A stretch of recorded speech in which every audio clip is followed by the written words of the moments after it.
Hello there, Alaskans, wherever you are. Welcome to the Must Read Alaska Show. Coming to you from somewhere in Alaska. This is the place where we talk about, you guessed it, Alaska. Where we keep the mainstream media on their toes and where we are standing up for what's right in a world run by leftists. You can find out more by heading over to mustreadalaska.com and also checking out the Must Read Alaska YouTube channel for some really great content. But first, let's get this party started. Well, welcome everybody to the Must Read Alaska Show. This is a double show. So folks that have watched at 9 o'clock with Mayor Dial, you're in for a double treat. I'm your host, John Quick, coming to you from somewhere in Alaska. I am in the great metropolis of Hope, Alaska, one of the most cutest little towns in Alaska. It is such a cool place. If you and your family haven't been to Hope, Alaska, I want to encourage you to literally get in your van or truck or car the next time you have a free weekend and drive on over to Hope. It's right on the water. It's an old gold mining town. There's lots of there's a couple little things you can do. You can pan for gold. You can go through the gold mining museum. There's a really cool place right on the beach. You can kind of sit and chill by a river in a public park setting. There's a couple really great restaurants.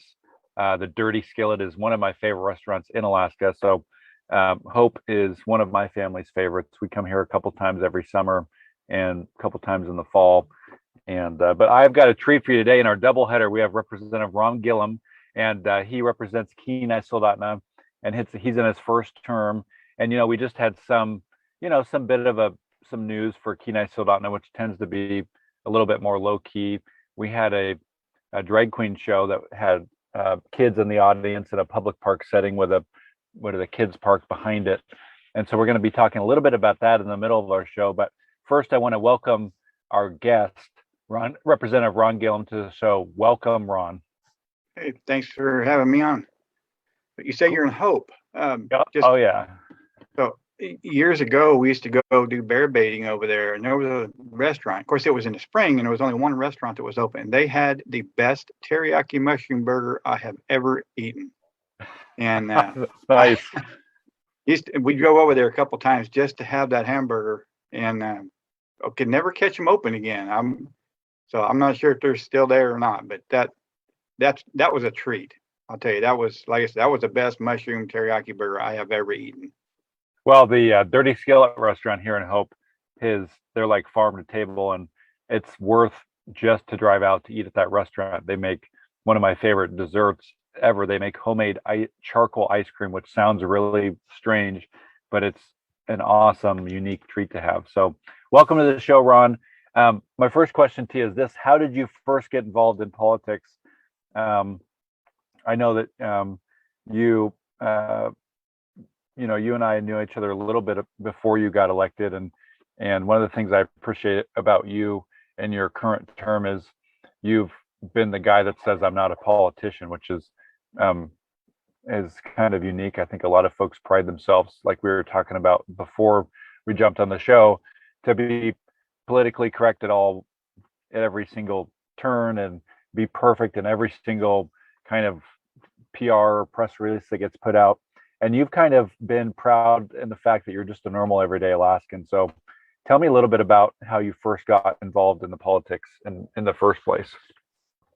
Well, it's kind of ironic that, say I'm not a politician, because I'm not. I'm who I am. And, but basically it started, I was on a slope and driving a truck one morning and listening to Michael Dukes. And he had one of our senators on, and they were talking about taking the dividend. And at that time, that was early on in when they were taking the dividend. And so I pulled over and I called him and talked to him. And the last thing he told me was, "Hey, what do you have to lose?" So, and I had never been involved in politics except for voting. I vote every time there's an election, I vote. But I had never been personally involved in it. And when he said, "What do you have to lose?" I thought, well, okay, somebody has to do it. So I got a hold of my family and told them, threw my hat in the ring, and and here I am. It was a shock. I mean, I ran against Peter Machicki the first time I ran for the Senate, and on election night I actually beat him, which was really a shock because at that time he was the most powerful senator in the state, and I'm sure it was a shock to him too. But then when the previous representative voted for himself and basically gave the House over to the Democratic side, my phone started ringing and they said, you have to run against this guy. And I thought I was done. I really didn't want to do it. But my faith is pretty strong. And I started getting that push and I couldn't stop it. I didn't want to run, but I couldn't stop it. So I went ahead and registered. And unfortunately, it was a bad thing that Representative Knopp was killed in a plane crash. But Yep. But I've enjoyed being in Juneau. The people I work with are some of the best people that I have ever worked with in my life. They are straightforward, and but like I said, that's kind of the way I got into it was with a phone call to Michael Dukes, and I would Nice. tell anybody that if they're interested, like me, you don't have to be a politician. You can be a truck driver, teacher, whatever. If you're interested, put your name in that and do something. School board is very important. City council, borough, but anything. But yeah, if you're interested, do it. Like I was told, what do you have to lose? So what are a couple things that that you love about the district that you represent, Kenai and Soldotna? What gets your kind of heart beating in the morning and excited to get up and do the job? That's pretty simple. Years ago, my son and I were driving through town, and I wave at everybody. And we was going through town, and I'm waving, and my son looked at me and he said, "Is there anybody in town that you don't know?" And I said, "Not yet." So it's just the community. It's the people in this community. They're a tight knit people. Even the ones who only come up for the summer, they're wonderful, good people. So that's basically it. The businesses in town. I can go into Trustworthy. I can go into River and Sea. I can go into Safeway, any of the stores, and people know who I am and I know who they are. So it's a very, very close knit community, and that's what I like about it. I like that. That's what I live out in Nikiski, and that's one of the things I like about Nikiski is it's a small town that's got very spread out, but it's a very tight knit community where folks have each other's back, and there's crime in there just like there is in any other town, but there's more positive than negatives. And I love living in Nikiski. It sounds like you really like living in the Kenai Soldotna area. I've been here almost 40 years, and this is probably where I'll be buried. Nice. I don't plan on going anywhere else. So you've been there 2 years, elected in the House of Representatives for the state of Alaska, or in the House for the state of Alaska. What are some of a couple of your accomplishments that you're proud of? I know it's tough to, a lot of times folks, we get a lot of messages on Must Read Alaska. Why haven't the Republicans done more? Why, and I think a lot of people don't realize and even maybe forget that the Republicans were in the minority this year, and they basically makes it so you can't really get much stuff done that you'd like to get done if you had the majority. So what are a couple things, even knowing that you were excited about that you got accomplished this last couple years? Well, one of the things, even though we were a minority, there was enough of us that stuck together that there was some bad legislation that come across the floor, and we were able to stop it. There was income tax bills. There was gun registration bills or gun restriction bills. But some of the bills or some of the votes that were taken needed 27, and we didn't give it to them. So there's honestly, there's 14 of us that really, really stick together. Now, I guess we're going to find out here in the next day or two because the vetoes are supposed to be coming out from the governor, and we're going to find out how strong we actually are and see if any of the vetoes get overturned. But even though we're in the minority, we were still able to, like I said, stop a lot of the bad legislation. And then we were also able to help some of the good legislation get through. Yeah. There was the telehealth bill that I actually co-sponsored with a Democrat, Representatives Ivy Sponholz, and the raw milk bill where you could sell raw milk products, and I signed on to that bill as well. So, but there were some good bills that came off the other side, and I've got quite a few bills that were introduced, but being in a minority, they didn't get read. So we go back next year, we'll be in a majority, and we will get to hear them bills. So this last week, I don't know the exact date, but I know it was this last weekish. There was an event at Soldotna Creek Park that the city of Soldotna approved. Whether that's not the right language that they don't like or whatever, it's still the case that somebody filed to have an event at Soldotna Creek Park. Nobody's having an event at the Soldotna Creek Park without the city of Soldotna approving it. And so this event was approved to have in the middle of the day. Children were present. There's literally a kids park right behind it, middle of the day. It was not at the Wednesday market. It was a different day, but regardless, kids were there, and there was a drag queen show. What are your thoughts on that, Representative? Is that something that's appropriate that should happen at the Soldotna Creek Park in your mind every other week? Or is that something that should be kept, at an adult only kind of club? What happened in the park was, to me, unacceptable. It was okayed by the city council. And as you know, the city manager said, well, it wasn't illegal, and got to doing some checking. And actually, I think it was. If you go to the Alaska statutes, Title 11, 1161 128, it's a distribution of indecent material to minors.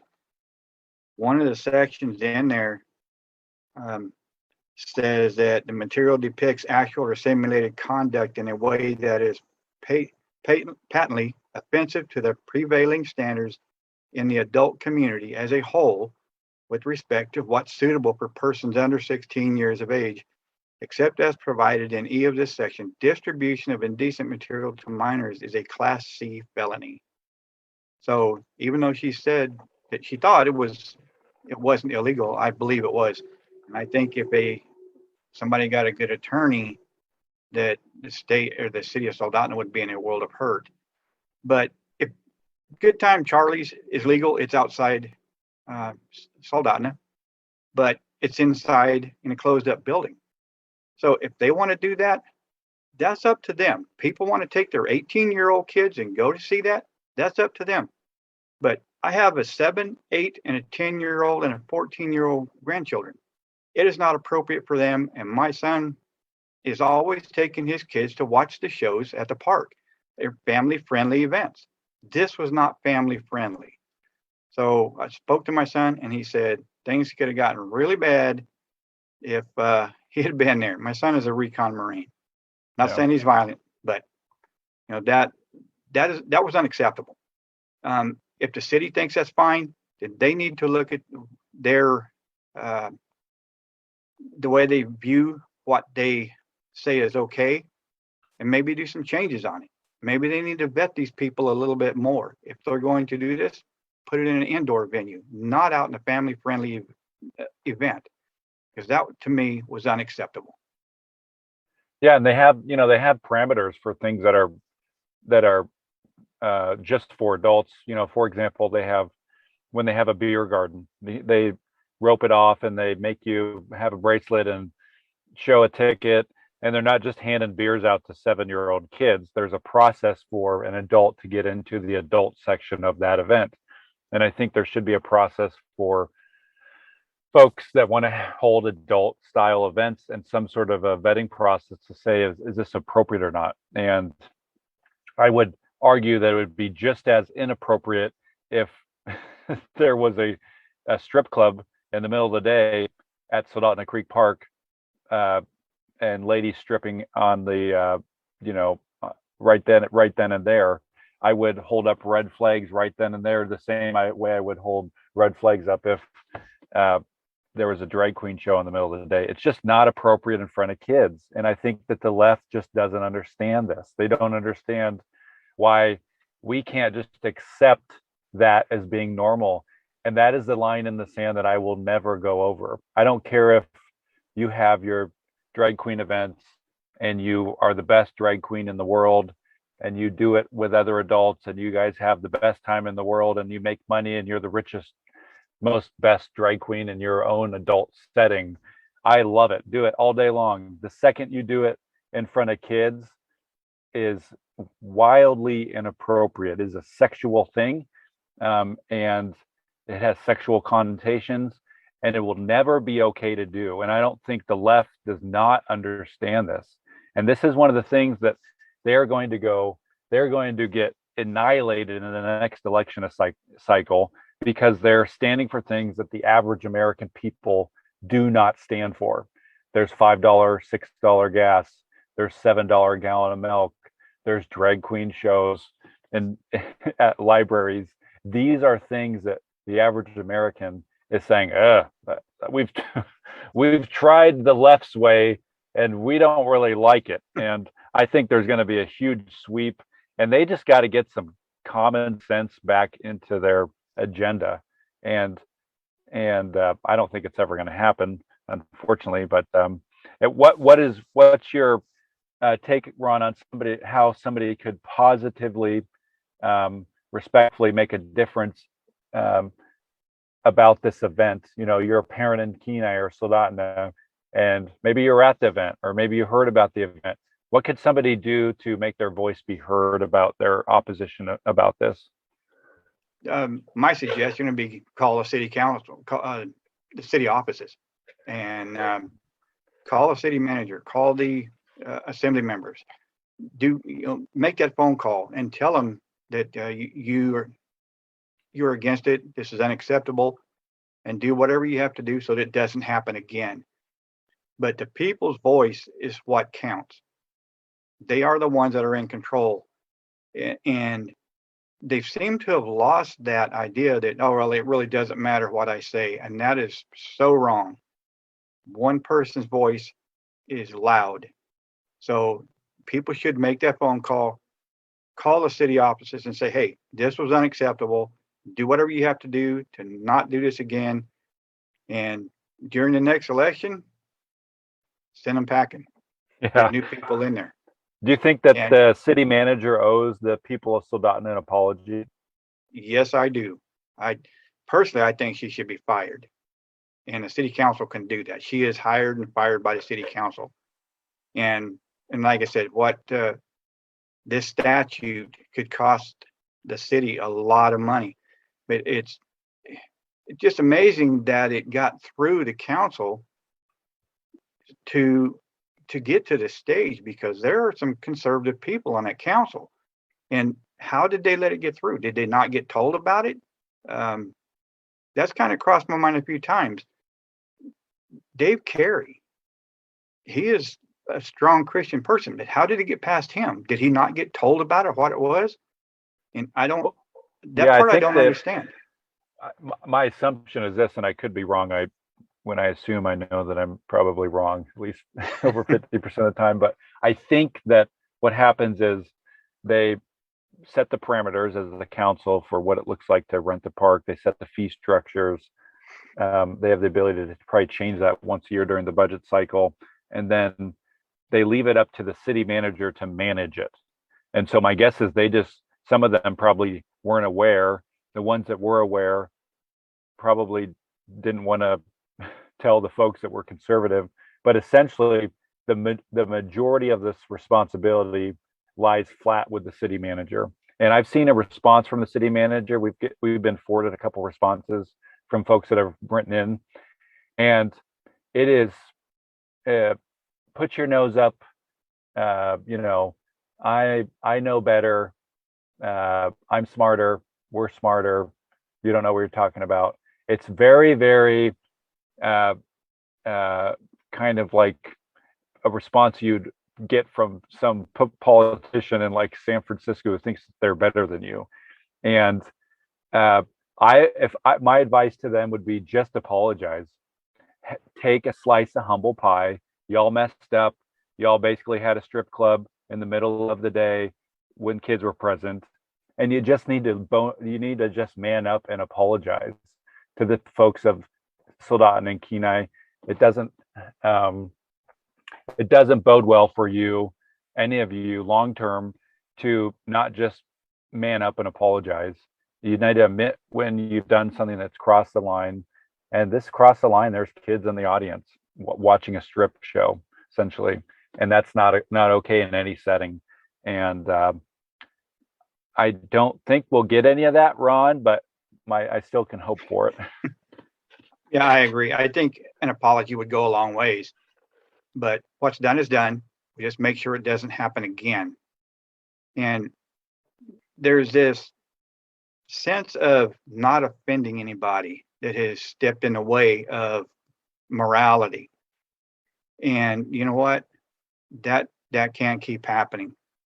Edmund Burke made the quote, the only thing necessary for triumph of evil is for good men to do nothing.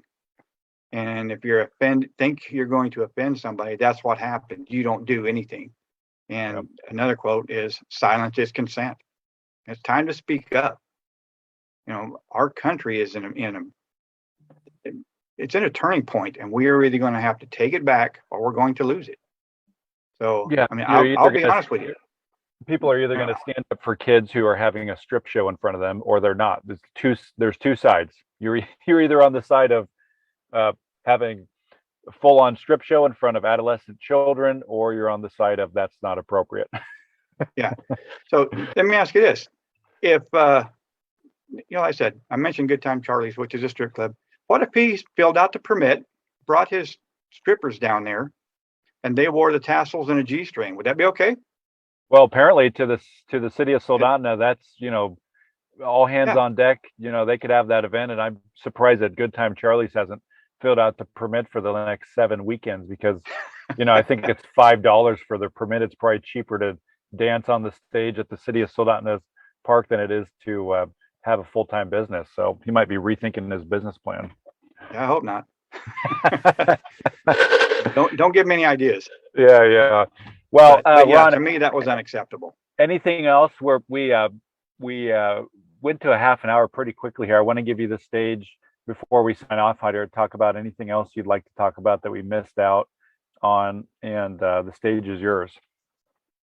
I between now and the primary, I've been pretty quiet until this came up. I kind of got a little loud on this, but I'm accessible, and if anybody wants to talk to me, except for tomorrow, I have to go to Anchorage for a resource development committee meeting, but I'll be at the Wednesday market, and if anybody wants to talk to me, come and see me. I have Facebook page. I have actually 3 different ones. As long as Facebook doesn't shut them down, they've shut down 2 of them. But I am open to talk to anybody about anything, and I just wish more people would reach out and talk to me, because it seems like it's the same ones. If somebody's a constituent in your area, how does somebody get a hold of you? What's your office kind of generic phone number? Do you got an email you could share here? My work phone is 907-252-3878, or they can send an email to Ronald_Gillham@yahoo.com. Nice. And I mean, I'll even come downtown and meet with you. I like to let people understand what's going on. And like I said, I'm not a politician, and I'm not afraid to tell them the truth. Well, I appreciate it. Thank you so much for joining us here on the Must Read Alaska show. And thanks everybody for tuning into the doubleheader. I'm John Quick, coming to you from somewhere in Alaska. And tomorrow we have the mayor of the Matsu Burrow on the Must Read Alaska show, which is going to be very exciting. She is a force to be reckoned with, and I'm told one of the nicest ladies in the world. And so I'm very excited to have her on the show. So until tomorrow, signing off from somewhere in Alaska, I'm John Quick, your host. Thank you so much for tuning in. And thank you to everybody who reads, supports, watches, and listens Must Read Alaska. Thank you, Ron, for joining us. I really appreciate it. Well, thanks for having me, John.